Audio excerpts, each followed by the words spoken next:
Halo Sobat Rumpis, balik lagi ke Rumpis sama aku Dika dan juga Abrian masih di sini, masih nemenin kita buat ngobrol lebih dalam lagi tentang kehidupannya Abrian. Setelah tadi dia memberikan sedikit gambaran kesibukannya dia, prestasinya dia juga sebagai duta kampus, sebagai mahasiswa. Kita masih belum tahu yang lain karena pastinya di kehidupannya Abrian ini masih banyak hal menarik yang bakal kita bahas di sini. Kita akan bahas tentang sip and spill. Ya, nanti narasumber kita bakal cerita tentang perjalanan hidupnya. Nah, ini sebenarnya agak-agak mungkin agak-agak menyentuh dikit ya perjalanan hidup dari dulu Aduh, oke sampai oke. sekarang itu gimana. Nah, Oke. boleh ceritain sedikit? Oke, sebenarnya di balik semua nih, semua yang Hmm? ada ini nih, kalau aku boleh cerita sebenarnya aku tuh orang yang pendiam, Mas. Pendiam, Diam introvert. ya. Dari apa ya, istilahnya gerak-gerik kayak gini tuh banyak orang yang nggak percaya kalau Abrian itu sebenarnya introvert. Dan fun fact-nya juga, aku itu jarang main, Mas. Jarang main, jarang nongkrong. Karena Hmm. apa? Karena ketika aku masuk di satu circle obrolan nih ya, ketika masuk di satu circle obrolan tuh aku ngerasa aku nggak bisa apa-apa. Yang akhirnya aku cuman akhirnya diem aja, ngamatin siapa aja yang ngomong. Karena ngerasa ketika aku berusaha ngomong, orang lain tuh belum tentu bisa apa ya, satu frekuensi lah sama aku. Itu sih. Hmm. Karena pendiam, aslinya introvert. Di situ aku juga apa ya, berusaha memaksa diri lah dengan semua apapun yang aku ikuti itu memaksa diri untuk bisa hilangin introvert itu karena ketika sudah ngerasa apa ya dapat pressure yaudah istilahnya overthinking, jadi bener-bener diem, bener-bener jadi orang yang pasif banget lah. Hmm. Ketika ada obrolan yaudah aku cuman cukup bisanya diem aja, diem liatin kanan kiri. Rasa ingin mencoba untuk ngomong tuh ada, cuman itu tadi takut nggak bisa satu frekuensi sama mereka karena hal itu pernah kejadian gitu. Ketika ada ngobrol mereka bercanda-bercanda, aku nyoba ngejokes nggak masuk, akhirnya halah apa tuh akhirnya tak lucu. Aduh, oh gini tuh rasanya. Itu sih ngebuat sampai sekarang. Ah. Jadi ya tetap caraku untuk bisa ngerubah itu semua ya memaksa diri sih, lebih gimana aku memaksa diri untuk ngomong, Hmm. untuk bisa cerewet, apa istilahnya yapping lah ya, ngomong. Sampai aku pernah dikatain sama temanku, oh tuh Bri rasa ngelantur omonganmu kok kayak gitu. Loh aku ngerasa loh kok gitu ya akhirnya ya. Hmm. Ketika kita mau mencoba, bukan kita sih, lebih ke aku, ketika aku pengen mencoba untuk berubah, untuk bisa ngomong, kok malah akhirnya dapat istilahnya Ditindihin sama batu besar nyok ya. kayak akhirnya oh rasanya gini, yaudah aku akhirnya diem lagi. Dari situ ngamatin, karena ada satu ketika itu akhirnya ketika aku ngerasa dapat pressure untuk nggak bisa apa-apa, yaudah akhirnya tak, yaudah aku duluan ya, duluan. Di situ pun malah responnya teman-teman nggak enak. Jadi di situ ngebikin aku tambah overthinking. Oh apa aku tuh memang lebih baik nggak punya teman aja di kampus.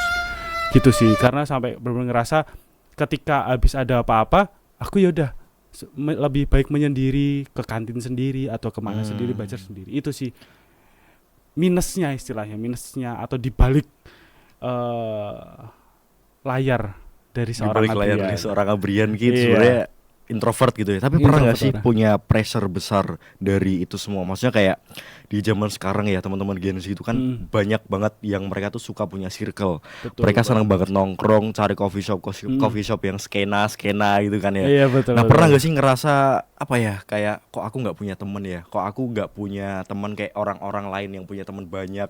Atau kayak ya udah kamu ya ini adalah Iya. seorang Abrian yang nggak perlu punya banyak teman tapi tetap Mm. bisa berkarya gitu.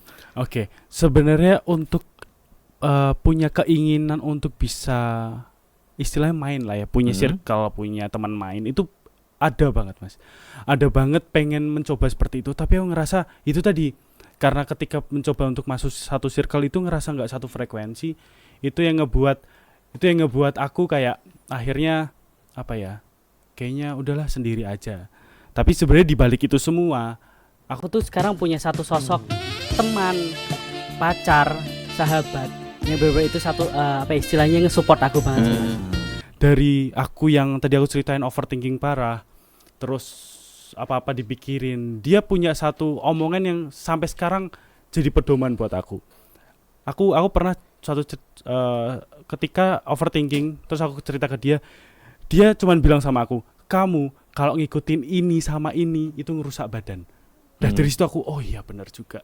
Karena apapun tuh tak pikirin, ketika tak pikirin pusing di kepala, akhirnya masuk ke hati. Ke hati ngebikin hatinya nggak enak, gelisah. Jadi mau ngapa-ngapain tuh males. Ketika mau ngapa-ngapain males, gantiannya aku diem doang, itu tambah malah mikirnya yang aneh-aneh.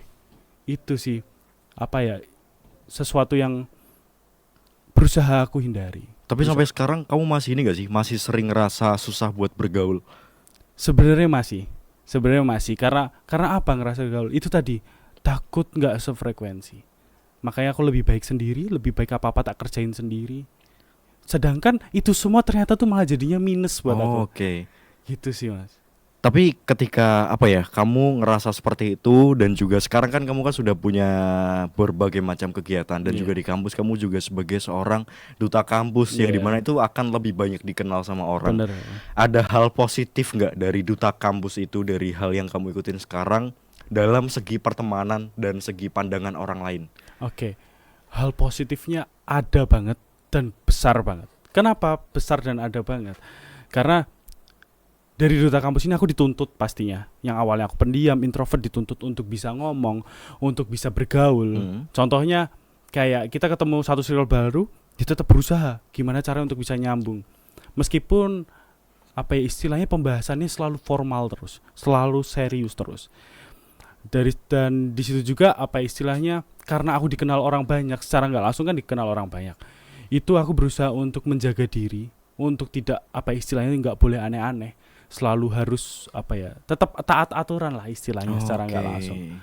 Memaksa diri untuk seperti itu. Yang awalnya pendiam jadi untuk bisa lebih show off, lebih menunjukkan diri. Kalau Abrian tuh seperti ini atau sebagai duta kampus tuh harus seperti ini gitu sih. Tapi keren loh, sebelum kamu akhirnya terpilih menjadi seorang duta kampus, kamu kan tadi sempat bilang kalau kamu orang yang kurang percaya diri. Bener banget. Kurang bisa bergaul dan kurang bisa dapat diterima dalam sebuah circle pertemanan karena sikapmu yang introvert tadi itu. Bener.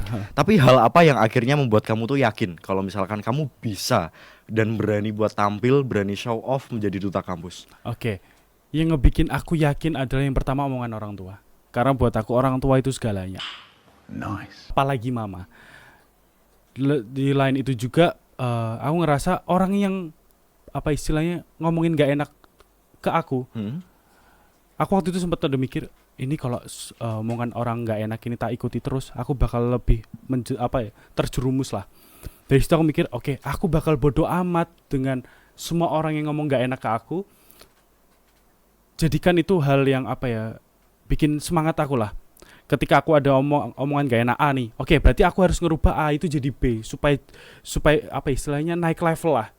Jadi ketika ada omongan gak enak, tak cari celahnya untuk bisa di-upgrade supaya levelku juga naik terus. Itu caraku. Keren banget sih, harus berani buat upgrade dan keluar dari zona nyaman itu. Bener banget itu sih. Terakhir nih, aku pengen kamu ngasih tips buat sobat rumpis, gimana sih caranya buat berhenti membandingkan dirimu sendiri dengan orang lain? Caranya adalah percaya diri. Itu pertama, percaya diri. Coba kasih waktu diri sendiri itu untuk mikir, apa sih sesuatu hal yang bisa aku upgrade dari diriku untuk bisa menaikkan levelku. Itu yang pertama, kenali diri. Dari ketika sudah mengenali diri, kita bakal tahu harus ngapa-ngapain. Ketika kita sudah tahu, yang kurang ini harus kita upgrade, yang kurang ini harus kita upgrade. Dari situ kita bisa bisa berubah lah, bisa berubah jauh lebih baik lagi. Oke, berarti kunci utamanya buat teman-teman Gen Z nih, buat sobat rumpis, buat teman-teman muda, harus bisa mengenali diri sendiri. Bener, harus berani keluar dari zona nyaman dan ya udah nggak usah mikirin omongan orang lain. Betul banget. Percaya sama diri sendiri kalau kita tuh bisa. Nah, sobat rumpis, jangan kemana-mana, tetap di Rumpis, Ruang Muda Pikir Santai. Karena habis ini kita bakal punya topik yang lebih menarik lagi, punya topik yang lebih hangat lagi. Rumpis, Ruang Muda Pikir Santai.